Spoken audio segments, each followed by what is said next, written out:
ஸ்ரீ குருவாயூரப்பன் திருவடிகளே சரணம்.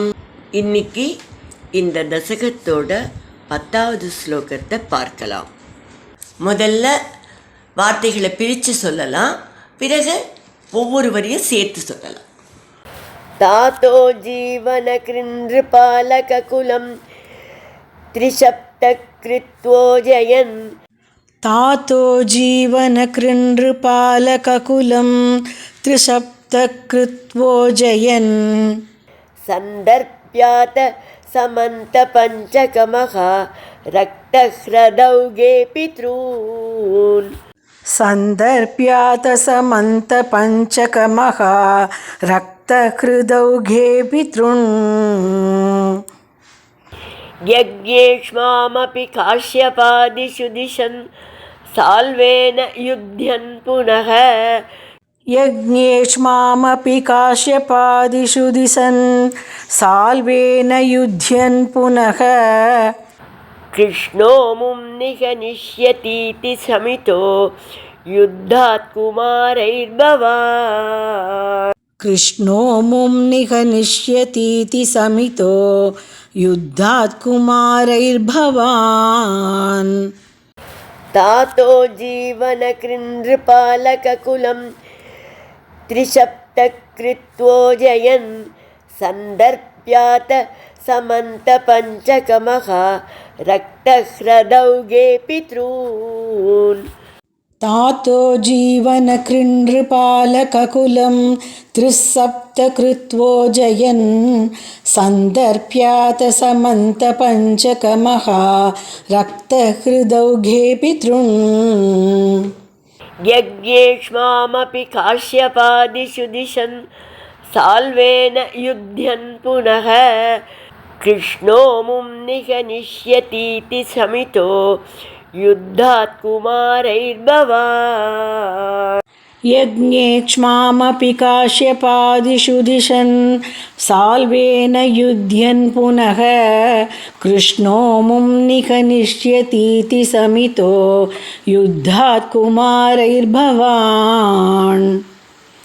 இப்போ நாம் இந்த ஸ்லோகத்தோட வார்த்தைகளை பிரித்து அர்த்தங்களை பார்க்கலாம்.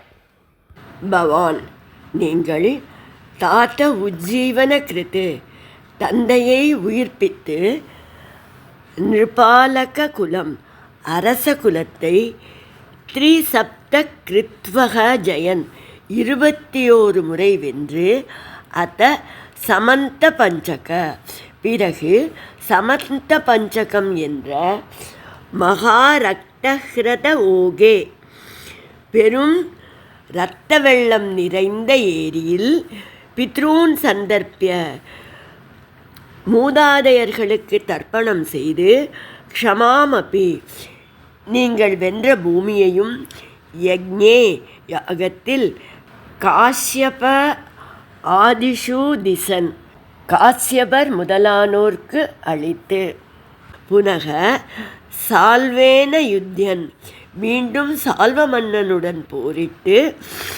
அமும், இவனை, கிருஷ்ணக நிகனிஷ்யதி, கண்ணபிரான் கொல்வார், இதி குமாரைஹி, என்று கூறிய சனத்குமாரன் முதலியோரால், யுத்தாத்து ஷமிதக, போரிலிருந்து விடுவிக்கப்பட்டீர்கள். இப்போ இந்த ஸ்லோகத்தை முழுவதுமாக பாராயணம் பண்ணி இதோட முழு அர்த்தத்தையும் பார்க்கலாம். தாத்தோ ஜீவன கிருன்று பாலக குலம் த்ரிசப்த கிருத்வோ ஜயன். சந்தர்ப்யாத சமந்த பஞ்சகமஹா ரக்தஹ்ரதௌகே பித்ரூன். யக்ஞேஷ்மாமபி காஷ்யபாதிஷு திஷன் சால்வேன யுத்யன் புனக. கிருஷ்ணோ மும் நிகனிஷ்யதீதி சமிதோ யுத்தாத் குமாரைர்பவான். பரசுராமரோட அளவற்ற கோபத்தை இந்த ஸ்லோகத்திலையும் பட்டதிரிகள் விவரமாக சொல்கிறார். இறந்த உங்கள் தந்தையை மீண்டும் உயிர்ப்பித்தீர்கள், 21 தலைமுறை க்ஷத்திரியர்களை கொன்று குவித்தீர்கள், உங்களால் வெல்லப்பட்ட அசுரர்களோட இரத்தத்தினால சமந்த பஞ்சகம் என்னும் 5 ஏரிகளை நீங்கள் உருவாக்கினீர்கள். அந்த ஏரிகளில் உங்கள் மூதாதையருக்கு தர்ப்பணம் செய்தீர்கள். பரசுராமர் அவரோட முன்னோர்களால் அதுக்கு பிறகு ஆசீர்வதிக்கப்பட்டு அவருடைய பாபங்களிலிருந்து விடுபட்டார். இந்த ஏரிகளும் புண்ணிய தீர்த்தங்களாக மாறின. அதுக்கப்புறம் நீங்கள் ஒரு யாகத்தை நடத்தினீர்கள். அதில் பங்கு பெற்ற காசியபர் முதலானவர்களுக்கு நீங்கள் வென்ற பூமியை தட்சிணையாக அளித்தீர்கள். அதுக்கப்புறம் சில காலம் கழித்து சால்வ மன்னனோட போர் செய்ய வேண்டி வந்தது. போர் உக்கிரமாக நடைபெற்று கொண்டிருக்கும் போது இந்த சால்வ மன்னனை கண்ணபிரான் கொல்வார் என்று சனத்குமாரர் முதலானோர் கூற அந்த போரை நீங்கள் நிறுத்தினீர்கள். இந்த சமந்த பஞ்சகம் அப்படிங்கிற ஏரியை பற்றி சில விஷயங்களை நாம் தெரிஞ்சுக்கலாம். துவாபர யுகத்தில் குரு என்ற மன்னர் இந்த பகுதியில் தவம் செய்தார். அதனால் இந்த இடம் குருக்ஷேத்திரம் என்று பெயர் பெற்றது. கௌரவர்களும் பாண்டவர்களும் இவரோட வம்சத்தில் வந்தவர்கள்தான். மகாபாரத போரும் இந்த இடத்திலெல்லாம் நடந்தது. கிருஷ்ணர் பாண்டவர்களோடையும் கோபிகைகளோடையும் இங்கு ஒரு சூரிய கிரகணத்தின் போது நீராடினார். கிருஷ்ணரின் பாதம் பட்டதால் இன்று வரை இந்த சமந்த பஞ்சகம், இப்போ குருக்ஷேத்திரம் என்று சொல்லப்படுகின்ற இந்த இடம், அதை இப்போ ஆக்சுவலாக பிரம்ம சரோவர் அப்படின்னு சொல்கிறா. குருக்ஷேத்திர நகரத்துலேருந்து 7 கிலோமீட்டருக்கு அந்தண்ட இருக்குது அப்படின்னு சொல்கிறா.